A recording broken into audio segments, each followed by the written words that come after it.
এই কথাগুলো বুঝতে পারলে জীবন বদলে যাবে।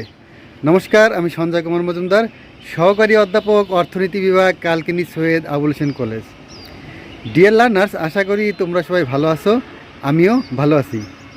তুমি যদি এই কথাগুলো বুঝতে পারো, অনুধাবন করতে পারো, তাহলে তোমার জীবন বদলে যাবে। তুমি মোবাইলে যে জিনিসগুলো বেশি দেখো, অর্থাৎ ফেসবুক, ইউটিউব, এখানে যে জিনিসগুলো, যে ভিডিওগুলো তুমি বেশি দেখো, তোমার সামনে সেই ভিডিওগুলো বারবার চলে আসে। তুমি যদি খেলার ভিডিও বেশি দেখো, তাহলে তোমার সামনে খেলার ভিডিও বেশি বেশি আসে। তুমি যদি গানের ভিডিও বেশি বেশি দেখো, তাহলে তোমার সামনে গানের ভিডিও বেশি বেশি চলে আসে। তুমি যদি নাটকের ভিডিও বেশি বেশি দেখো, তাহলে তোমার সামনে নাটকের ভিডিও বেশি বেশি চলে আসে। এটা হচ্ছে কি, ফেসবুক বা ইউটিউবের অ্যালগরিদম। ওদের এমনভাবে সিস্টেমটা তৈরি করা হয়েছে যে তুমি যে জিনিসগুলো বেশি বেশি দেখবে, সেই জিনিসগুলোই তোমার সামনে বেশি বেশি করে উপস্থাপন করা হবে। ঠিক এইভাবেই আমাদের ব্রেনটাও কাজ করে। অর্থাৎ তুমি যে জিনিসগুলো নিয়ে বেশি চিন্তা করো, তোমার কাছে, তোমার সামনে সেই জিনিসগুলোই চলে আসে। তুমি যদি পজিটিভ চিন্তা করো, তাহলে তোমার সাথে পজিটিভ ঘটনা ঘটবে। কিন্তু তুমি যদি নেগেটিভ চিন্তা করো, তোমার সাথে নেগেটিভ ঘটনা ঘটবে। তো আমরা বেশিরভাগ কি, সবাই নেগেটিভ চিন্তা করি।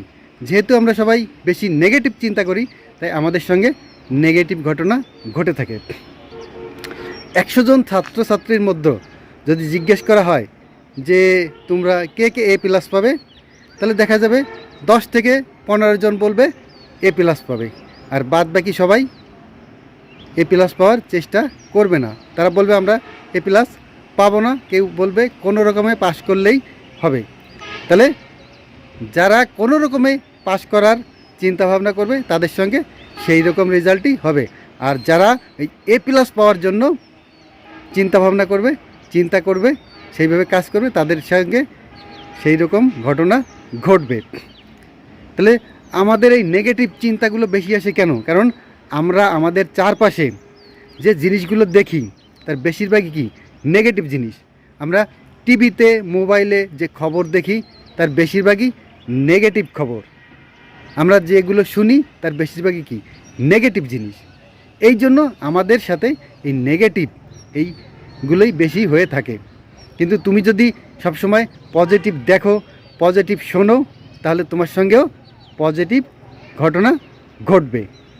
তাই তুমি যদি এই ফেসবুক, ইউটিউবের যে অ্যালগরিদম, আমাদের ব্রেনেরও সেম অ্যালগরিদম, এই জিনিসটা যদি তুমি ভালোভাবে বুঝতে পারো, অনুধাবন করতে পারো, তাহলেই তোমার জীবন বদলে যাবে। তাই কি করতে হবে? সবসময় পজিটিভ চিন্তা করতে হবে। অলওয়েজ থিঙ্কিং পজিটিভ, যে আমি পারি, আমি পারবো, আমার দ্বারা হবে, এরকম পজিটিভ চিন্তা করতে হবে। আমি পারি না, আমি পারবো না, আমার দ্বারা হবে না, এই নেগেটিভ চিন্তাগুলো করা যাবে না। তো তুমি সবসময় কি করবে? এই জন্য পজিটিভ চিন্তা করবে। তাহলে সবসময় পজিটিভ চিন্তা করো, অবশ্যই তোমার সঙ্গে ভালো কিছু হবে। তো আমরা পরবর্তী ক্লাসে অন্য কোনো বিষয় নিয়ে আলোচনা করব। তোমরা সবাই ভালো থাকবে, পড়ালেখার সঙ্গেই থাকবে। সবাইকে ধন্যবাদ।